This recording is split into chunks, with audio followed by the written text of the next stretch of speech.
మా అబ్బాయి close friend అయ్యా. మా అర్జునుడికి ఎంత ప్రాణమిత్రుడు నువ్వు, మా అర్జునుడు తలా లేస్తే మాకు ఇష్టమయ్య మా బావ అంటే ఇంక భగవంతుడు వస్తాడు అక్కడికి. చుట్టరికం కల్పించింది ఆవిడ, ఇంక రాకేం వస్తాడు.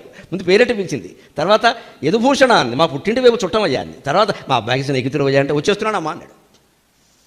ఇది భగవంతుడిని పిలిచే విధానం.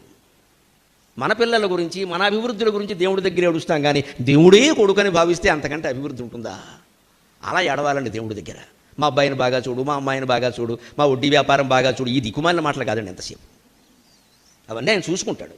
అసలు నువ్వు మా అబ్బాయి, నువ్వు మా తల్లి, నువ్వు మా తండ్రి, నీవే తల్లివి తండ్రి అంటే ఆయన చూసుకోడా? తల్లిదండ్రి చూసుకోరా? తల్లిదండ్రులు చూసుకోమని వేరే చెప్పాలి, చూసుకుంటారుగా ఆయన. అంతే. మన ఇంట్లో పూజామందిరంలో భగవద్ విగ్రహం ముందు నుంచి మనం మాట్లాడాల్సిన మాట ఇది. ఊరికే ఏదో ఏ శ్లోకం చదవాలి, ఏ స్తోత్రం, ఏం చదివినా ఒకటే. నీ మనసు పెట్టినప్పుడు, నీ మనసు పెట్టినప్పుడు ఏం చదవకపోయినా ఒకటి. మనస్సు పెడితే ప్రార్థనలు రాకూడదు. శ్రీకృష్ణ యదుభూషణ నరసక శృంగార రత్నాకర